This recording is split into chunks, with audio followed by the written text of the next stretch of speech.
don't have any choice but to make this home of ours a manageable, sustainable base, not just for humans, but for the life that sustains us and that we need to respect. The calcium in our bones, the iron in your blood, all of that was made in stars. We need each other to survive, and we need each other to understand. We're all connected together. We're connected up with the history of all of the stars that were formed and dying before we came about. Is it worth flying off to another Earth to bring our problems? Is it worth going to the moon to put up a Hilton hotel? We are our own worst enemy. Our salvation is on this planet.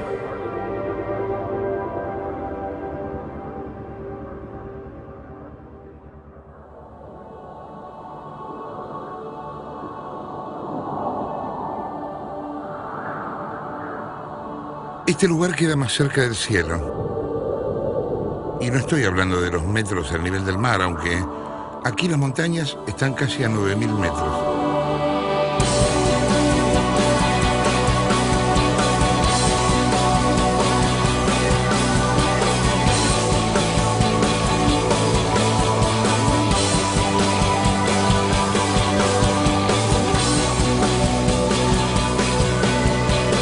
Aquí en Katmandú, como en la India, las personas viven con el alma del lado de afuera.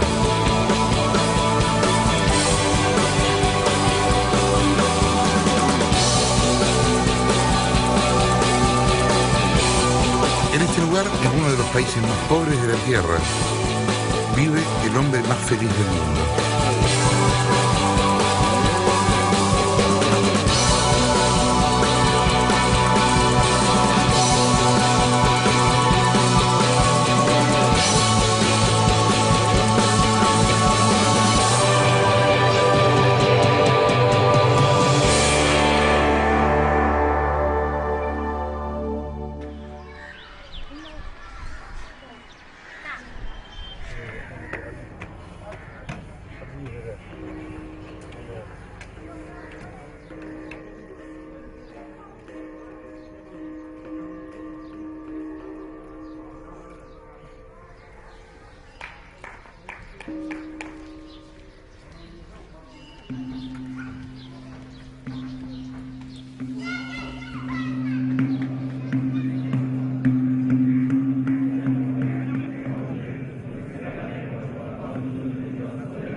El hombre más feliz del mundo se llama Matthieu Ricard y es francés, pero lleva 37 años viviendo como monje budista y habla inglés con el acento de un hindú. Ricard es hijo de un filósofo y una pintora. Creció en París junto a Buñuel y Stravinsky. Aprendió fotografía con Cartier-Bresson. Es doctor en genética celular y un día dejó todo para venir al Himalaya.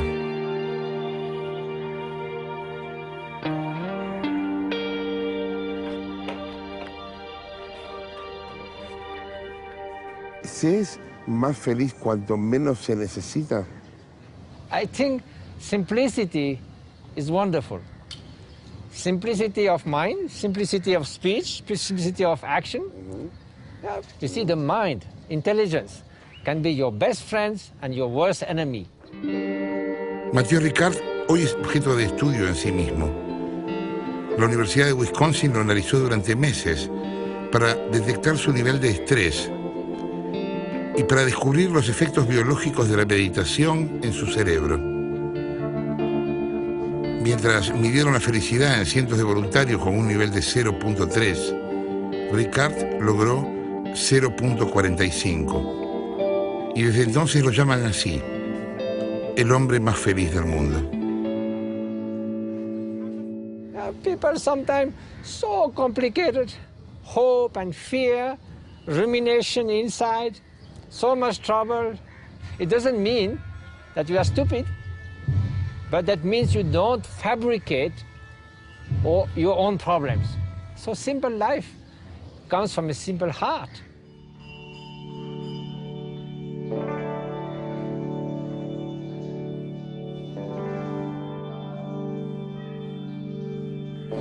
monjes festejan en el monasterio Yeshen, festejan el año de la liebre. Este edificio simétrico pero atolondrado es un recuerdo. Es la réplica del monasterio Yeshen del Tíbet, destruido durante la ocupación china en 1950. Aquí, chicos de 5 a 14 años aprenden música, danza, pintura y filosofía budista. Son cientos de cabezas rapadas y ojos vivaces que espían por los rincones y siempre se ríen como si fuera la primera vez.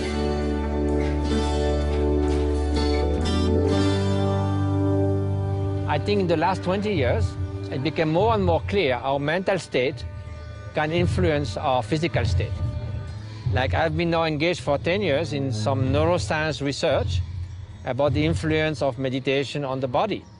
And for instance, meditation on altruistic love, we have shown increase the immune system, diminish the inflammation. So there are definitely benefits to the body to train the mind. The goal is to train the mind, but also there are effects beneficial to the body.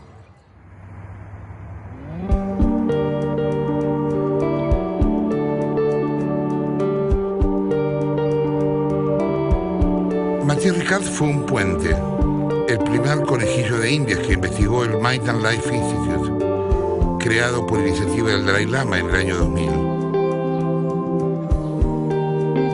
David Vago fue uno de los primeros coordinadores de aquel trabajo.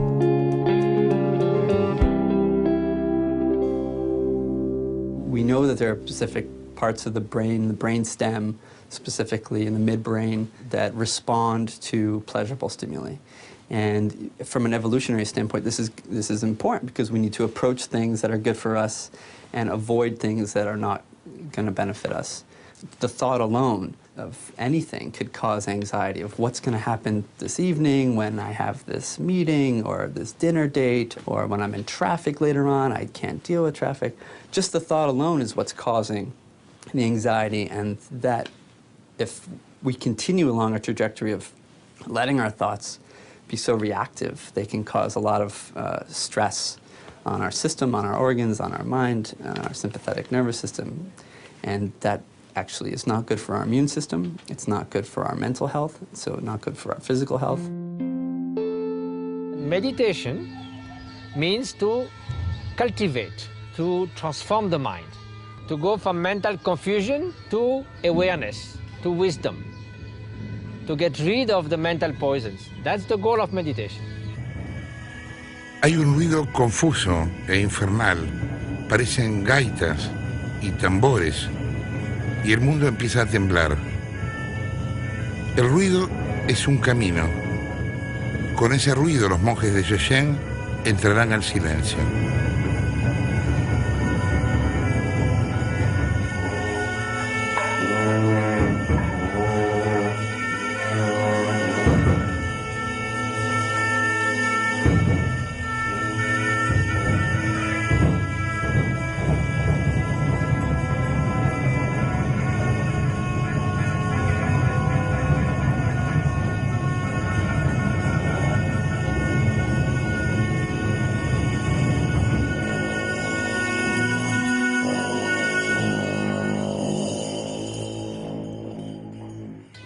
In the beginning, the mind is like a wild monkey, never stops, always jump, crazy.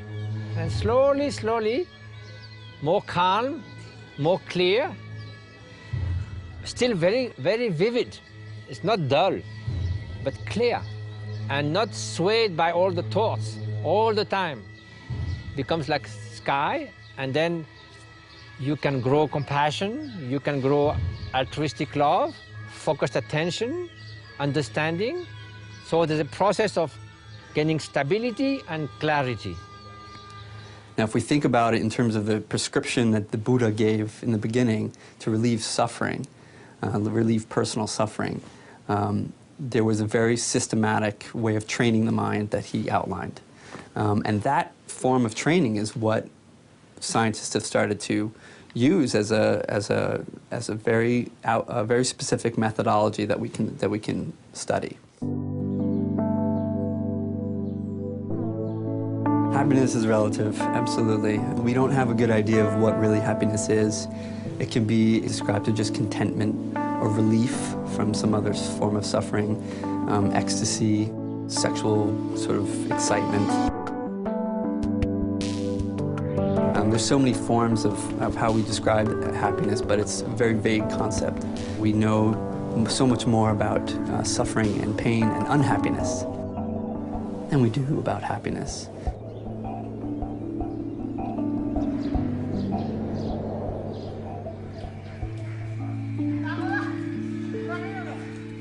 When it comes with the name religion, then people are a little bit afraid.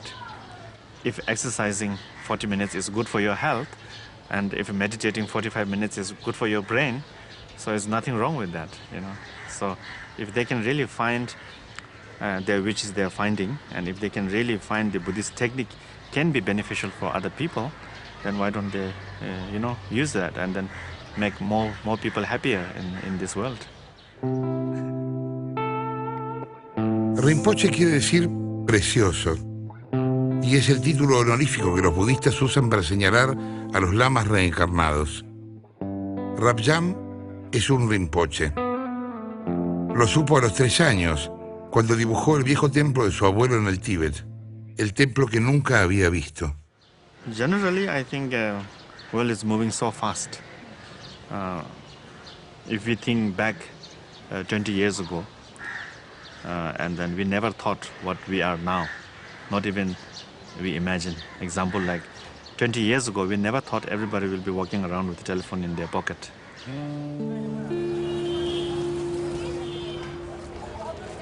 Before you send a letter, you expect reply within a month or week.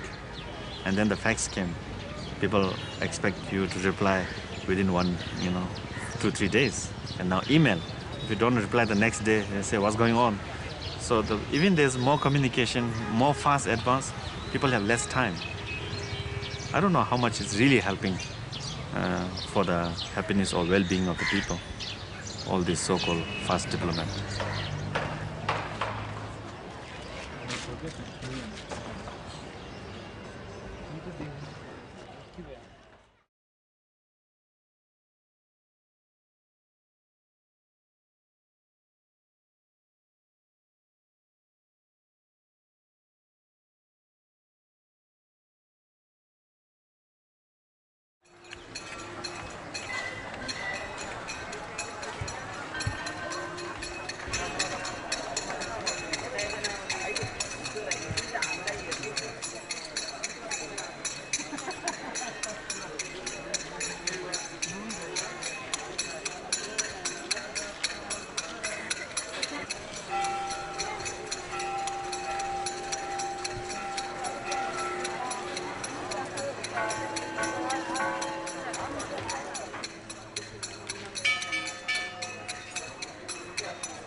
En Katmandú, Dios vive tapado de trabajo. Todos hablan con Él, sueñan con Él, meditan con Él, lo buscan, le rezan, le hablan, le confiesan, lo añoran, lo escuchan. Esta es la ciudad de los templos budistas e hinduistas, la de los uniformes divinos, los hinduistas ataviados con sus saris, los budistas envueltos en las túnicas amarillas y bordó. Es también la ciudad de los caminos, de los que llegaron aquí por el camino corto de las drogas en los 60 o por el camino largo de la meditación.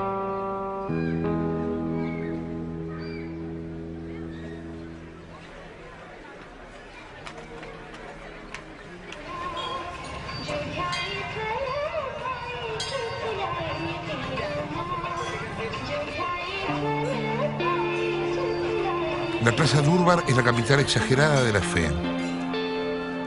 El aire es húmedo y de esponja.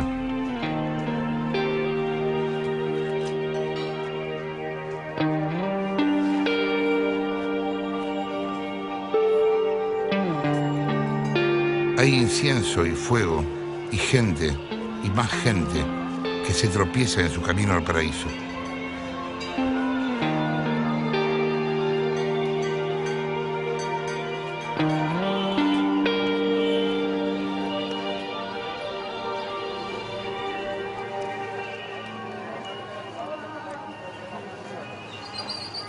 Uno encuentra en sociedades como Nepal grandes contradicciones sociales, de mucha pobreza, mucha riqueza, pero a la vez un estado de quietud en cuanto al reclamo. La gente no es violenta.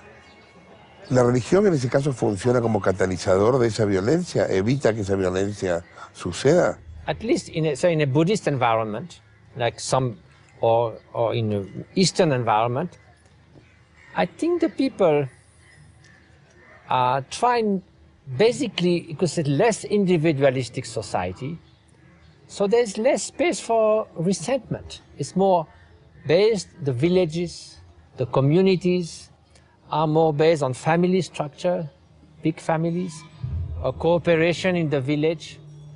So there's less space for individualistic people becoming, very powerful, and other individualistic people being jealous and feeling resentment. I think the fact that in the Buddhist culture, there's more this feeling that all sentient beings are equal and that we should cultivate compassion. So it is not passive, but it's just a better, I think, understanding of a less individualistic society.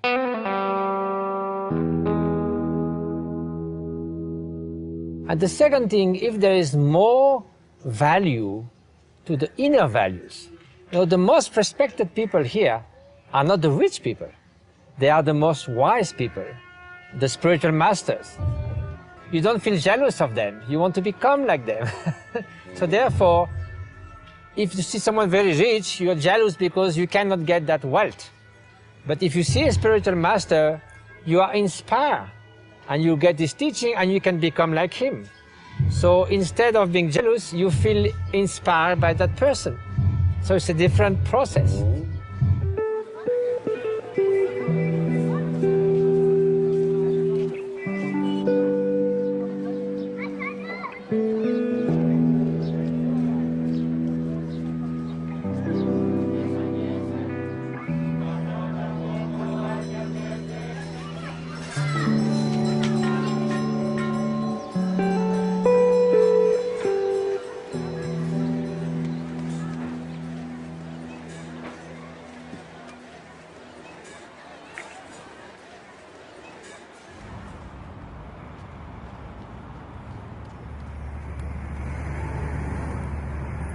Usually there's a metric for measuring happiness through general well-being. Ditella and McCullough in 2006 put together a number of graphs that sort of graphically depict how we experience happiness. And so they showed in relation to global domestic product, so the GDP. The GDP is usually a good assessment of how society is doing, and most people equate material wealth and gain with source of happiness. And this graph actually shows you that that's not the case. From when they started measuring this, they show in 1975 all the way to the current day. Actually, this may be around 1998. The GDP has been getting progressively larger in the US, and most developed countries actually have the same sort of result. So as the GDP goes up, happiness does not.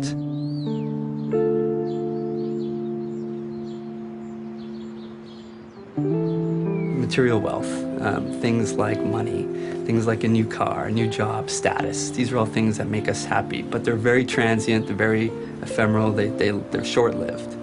But a more sustaining or long-lasting form of happiness is harder to obtain, and we know that. But as this field is continuing to grow, I think we're starting to understand that there are very specific practices that one can cultivate, very specific skills that you can cultivate to achieve a longer lasting happiness.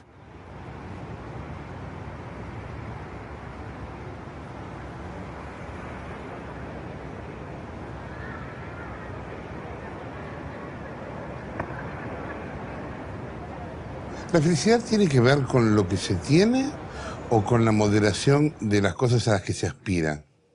In the more advanced countries, where we now have good long measurements of happiness over time, the whole population do not become happier as they become richer, and the reason is that people are comparing their riches with those of other people.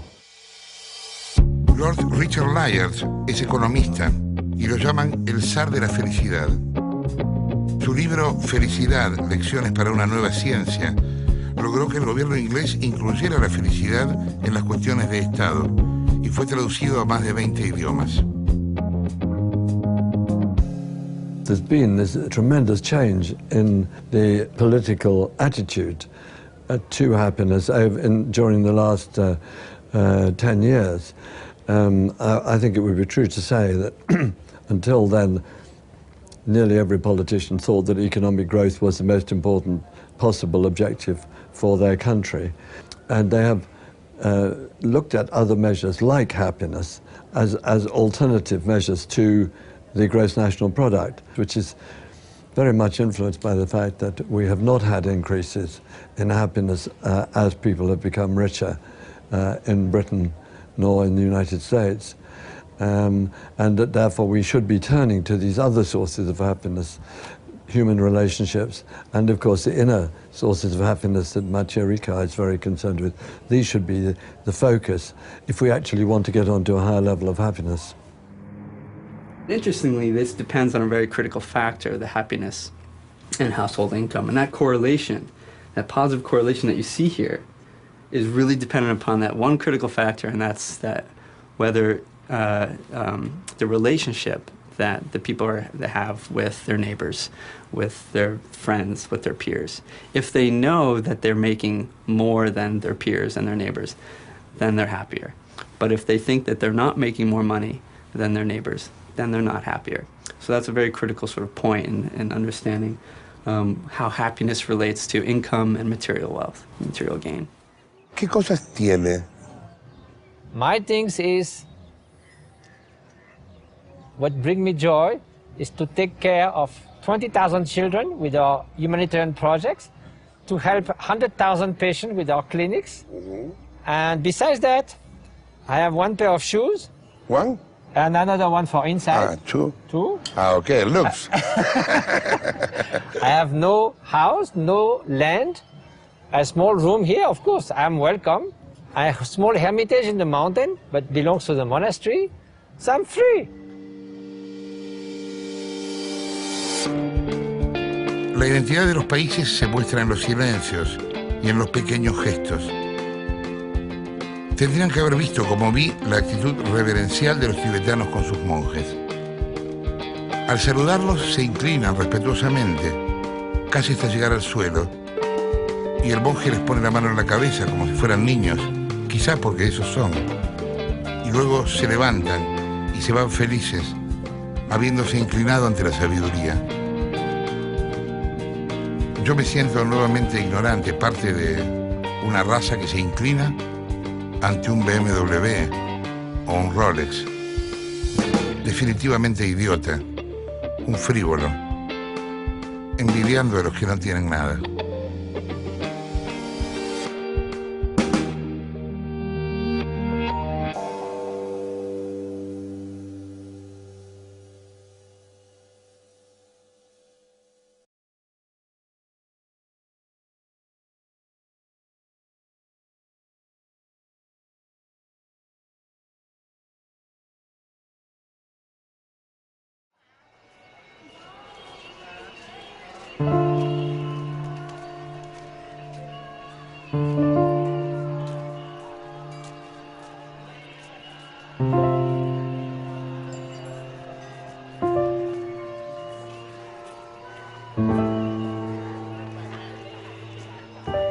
Ningún mortal puede ver a la Kumari. La Kumari está ahí, detrás de esa ventana, pero nadie puede verla. Kumari es la diosa viviente de Nepal, la reencarnación de Taleyu, y solo un par de veces al día su sombra aparece por la ventana, un segundo o dos, lo suficiente para volver a la oscuridad del Kumarigar, su palacio de 2 pisos. La Kumari no nace diosa, sino que la eligen como tal. A los 4 años, después de una cuidadosa selección, y diosa será hasta su primera menstruación, cuando la divinidad escape de su cuerpo y se vuelva otra vez persona. La diosa vive todos esos años sola, con su familia, sin cruzarse jamás con persona alguna. Y una vez al año sale a la luz del sol, al frente de una procesión.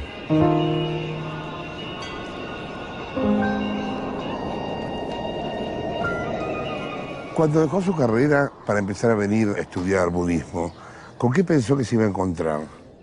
So first I came to India, to Darjeeling, and I had seen documentaries about the great spiritual master from Tibet who had fled the Chinese invasion of Tibet. I was so impressed, I said, I must go and meet these masters. So I didn't know yet, I was out of curiosity, but after I met them, I realized they were really extraordinary people. So I went back and forth for many years, and after 6 years, I finished my PhD and I decided to live there in Darjeeling in India. ¿Y qué fue lo que lo decidió?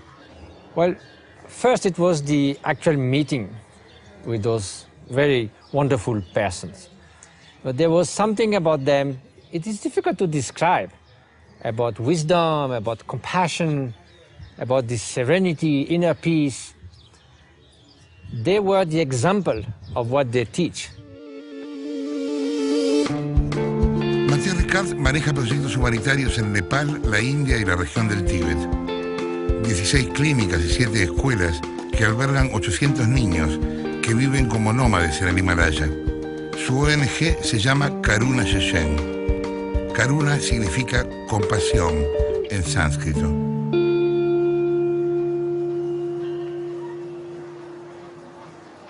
These clinics altogether treat 40,000 patients a year.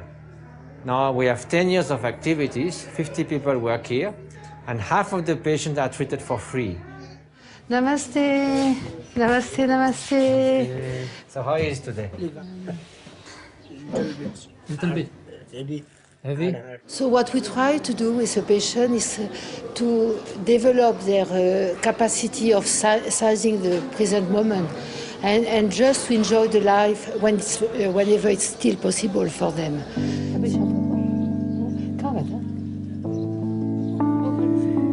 We have to be good at listening to the patient, listening their fear about the imminent death, their fear about what will happen when they will disappear, and especially for their children. C'est ça. Ah ouais, elle vient d'où?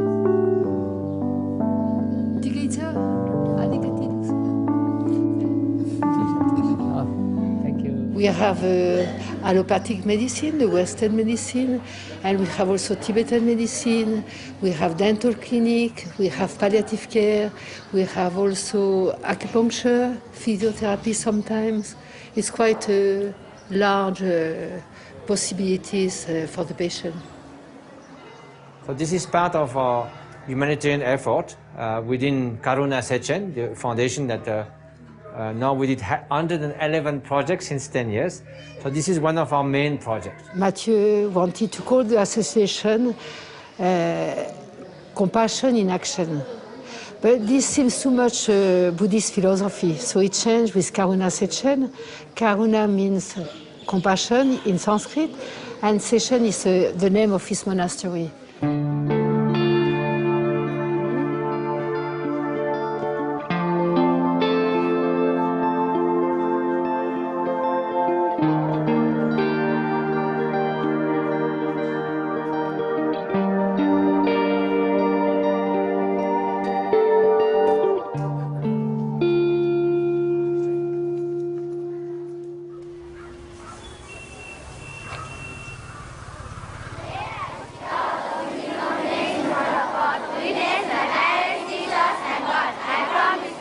They say I will be a good contribution to society. I will not tell lie. There will be a peace bomb in society. So they do all this pledge. And when they sing, they say, if your eyes see everything as thorn, then the thorn is everywhere. Is your eye is a flower, then you see flowers everywhere. So it's education of the heart also. And go.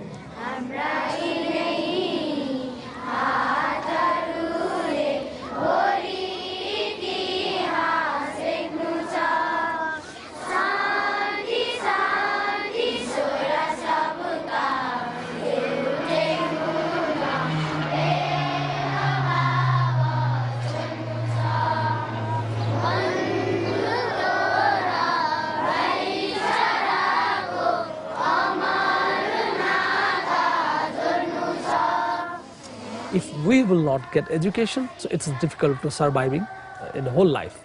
I providing to my kids a global type of education, and education helping us to become a good person. The education not helping us to killing each other.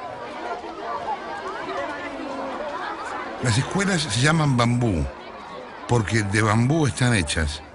Son sismorresistentes y muy baratas de construir. Reciben a niños de la calle y sobre todo niñas en un país donde las familias eligen pagar solo los estudios de los varones. En Nepal, solo el 26% de las mujeres sabe leer y escribir, contra el 62% de los hombres. Las 5 escuelas de bambú educan en inglés y nepalí a 15.000 alumnos. To become a good person, it's not easy thing, not immediately. So I hope so my kids will become a good person one day and helping more and more helpless people in entire Nepal through education.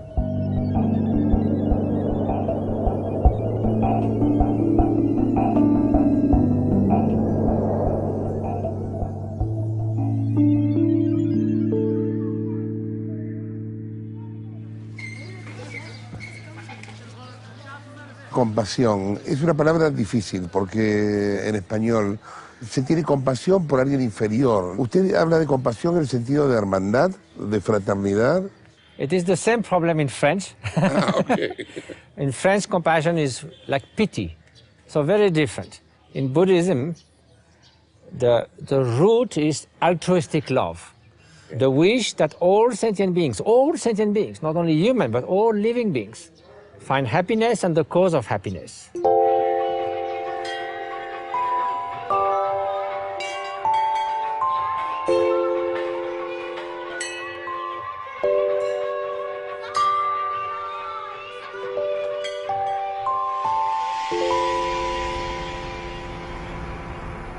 Compassion, also in English, has dropped so far out of our frame of reference that we think it means pity or feeling sorry for people, looking down on people in a gracious way. In fact, it comes from a Greek and Latin root, meaning to experience something with something else. That's to put yourself in other people's shoes. The golden rule, look into your own heart, discover what gives you pain, and then refuse under any circumstance whatsoever to inflict that pain on anybody else. Never treat others as you would not like to be treated yourself. Now, in the Buddhist tradition, the word translated compassion is karuna, and that implies an absolute positive determination to rescue all peoples from their pain.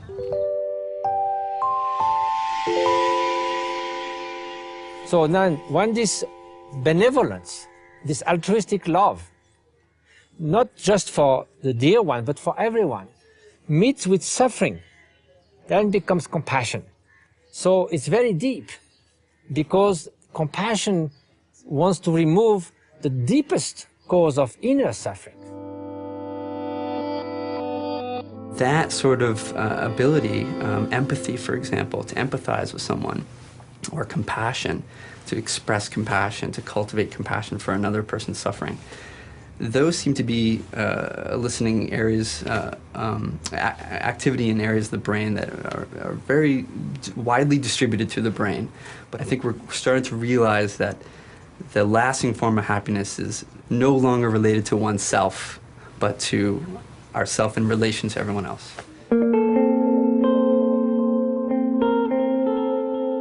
Es curioso porque uno diría que la religión y la ciencia se pelean. Not with Buddhism. Buddhism is a science of mind. It's not just a religion where we have, there's no blind faith, just to believe something that you don't understand. It's basically about transforming yourself to achieve some kind of awakening. Buddhism is not a theistic religion. As a Buddhist, we don't really necessarily believe in a God as a creator. We believe there is a God. There's many different realms. We call it God realm, demigod, human, animal, and then we also believe in hell realms. So these are all is within your mind. But we don't say that there's some kind of a big entity that made everything. That we don't really. Then if we start believing that, then there's lots of doubt, lots of questions. Who is that? Who created that? The Buddhist view cannot be just blind faith. It has to be understood through analyzing. Then how to put this view useful into oneself, that is what we call Buddhist practice. So we can say Buddhist science, Buddhist view, and Buddhist practice. So a true understanding of reality is freedom. The Dalai Lama says many times, if any idea of Buddhism is proven wrong by science, we should give it up. We're looking for the reality, not for some kind of dogma.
El Año Nuevo tibetano se festeja durante 9 días. El 10º día la fiesta se transforma en un regalo para la comunidad y allí se bailan las danzas sagradas del Lama. Así sucede desde el siglo IX.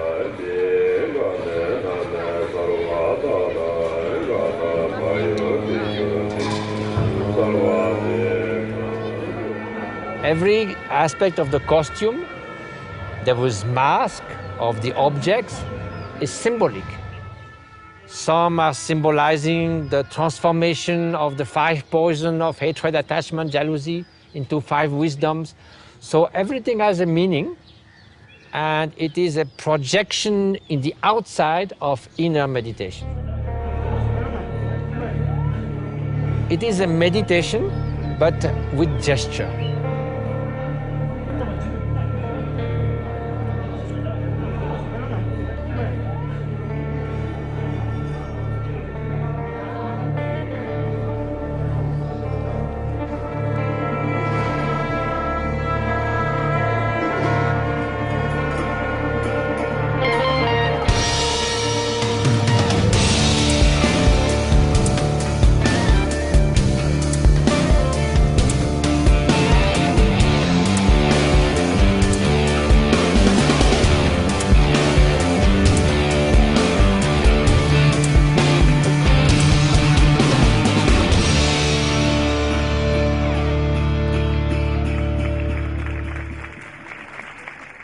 ¿Qué pasa con el mal?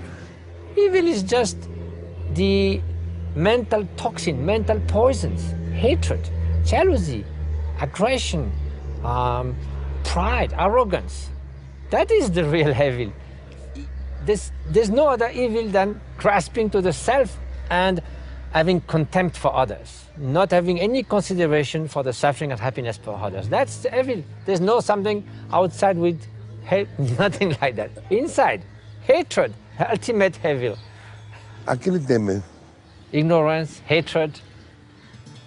I will be very fearful if I think that hatred will come in my mind.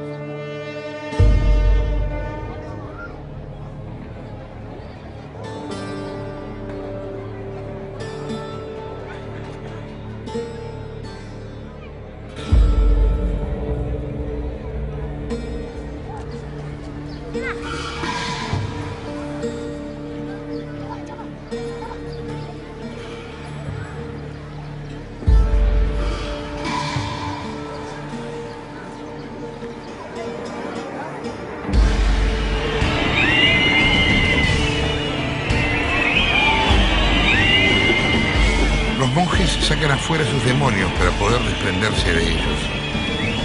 La gente silba, patea el piso, abuchea, ve a los demonios propios en los disfraces ajenos. ¿De qué tendría que disfrazarme acá? ¿Cuáles serían mis demonios?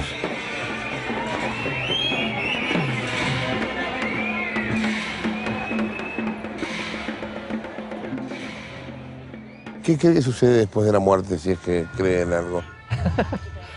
The Dalai Lama says, I'm very curious to see what's going to happen. So, according to Buddhism, the stream of consciousness continues. So there will be different state of consciousness after death. But the thought of death is very important so that we don't waste any moment of this life already. Because if we forget that, say, oh, I can do that later, I can do that later, and then life goes. But if we think that, oh, that can come anytime, and every moment is so precious. Every moment of life is lived in the best possible way. Then at least no regret.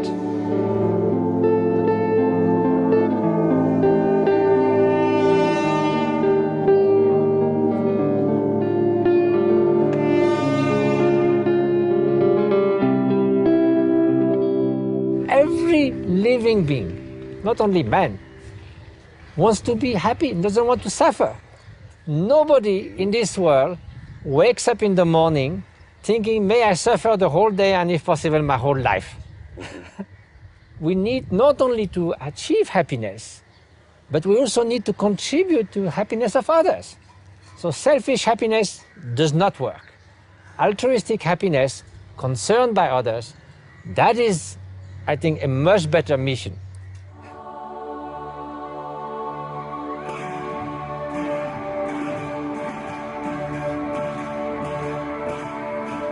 Es curioso cómo de pronto algo tan lejano nos une.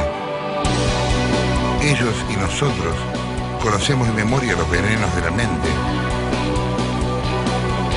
los que no nos dejan conciliar el sueño.